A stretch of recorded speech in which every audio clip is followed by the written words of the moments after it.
Non, arrêtons de dire que... non. Oui, vous avez des cadeaux à qui ?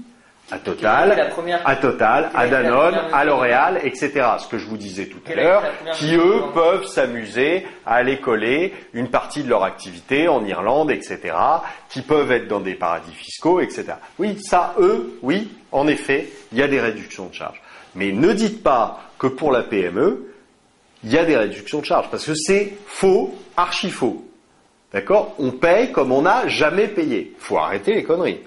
2 minutes. Moi, je peux vous dire, j'en ai une de société. Hein. Je sais ce que c'est. C'est juste un taudis.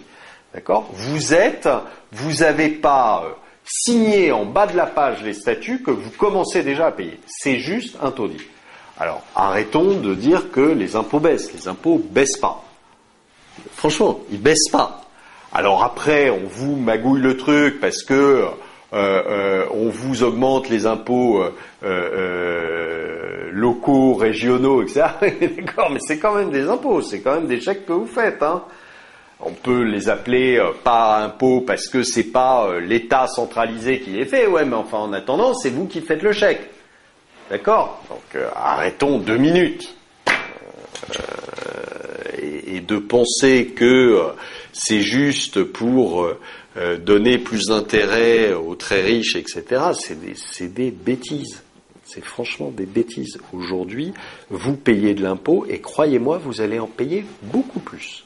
Beaucoup, beaucoup. Parce que quand vous êtes dans un État qui est en faillite, comme aujourd'hui, partout en Europe, que ce soit en Espagne, allez leur demander s'ils ne payent pas d'impôts en Espagne, allez leur demander en Grèce s'ils ne payent pas d'impôts, allez leur demander, etc.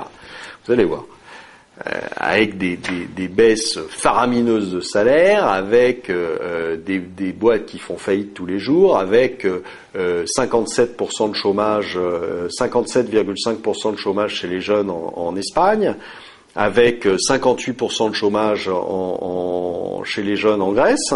Vous ne pouvez pas aujourd'hui penser que en faisant un cadeau à une entreprise, d'accord, en faisant une réduction de charge à une entreprise, l'entreprise va embaucher. C'est pas comme ça que ça fonctionne dans la vraie vie. C'est juste dans les bandes dessinées de Monsieur Hollande, peut-être, mais sinon dans la vraie vie, ça marche pas comme ça. C'est-à-dire que une entreprise n'embauche que si elle a des débouchés et que si elle peut vendre. C'est tout. C'est pas en lui faisant un cadeau de Noël qu'elle va embaucher. Donc c'est une connerie. Voilà. Ça veut juste rien dire. Et on verra dans quelques mois, dans quelques temps, que ça n'a pas marché. Et évidemment, ça n'a pas marché pour la bonne et simple raison que si une entreprise n'a pas de débouché, elle n'embauche pas. Point. C'est tout. C'est pas plus compliqué que ça, l'économie. C'est assez simple, en fait. Hein. C'est juste des gens qui essaient de la rendre compliquée pour surtout que les gens réfléchissent pas. Mais sinon, c'est assez simple.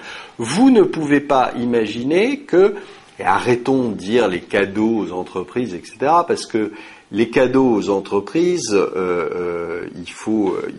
c'est toujours repris d'une main sur quelqu'un ce qu'on donne sur autre chose.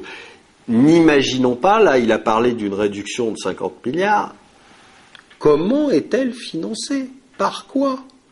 Par quoi ? Je veux bien qu'il y ait des cadeaux de 50 milliards. Comment c'est financé ?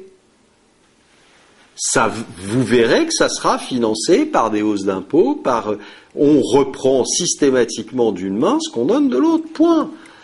Parce que aujourd'hui, comme vous n'avez absolument aucune réduction de coût de fonctionnement de l'État, vous ne pouvez pas avoir, dès que vous faites une réduction quelque part pour une entreprise ou pour des particuliers, c'est plus rare pour les particuliers, et ben vous reprenez d'une main ce que vous avez donné de l'autre. Donc pourquoi ? Parce que vous savez très bien que votre truc il n'est pas équilibré. Point. Et ça fait des années que ça dure. C'est pas nouveau. Et ça sera encore pendant un bon moment. Que ce soit Hollande ou que ce soit n'importe qui d'autre. Peu importe. Tant qu'ils n'auront pas compris qu'il y a des choses aujourd'hui qui ne servent strictement à rien et il faut couper, mais couper, c'est compliqué, ça veut dire moins de fonctionnaires, ça veut dire moins d'argent jeté par les fenêtres, etc., pour rien, et qu'ils aiment bien l'argent jeté par les fenêtres, parce que quand il est jeté par les fenêtres, souvent il retombe dans une poche, la leur.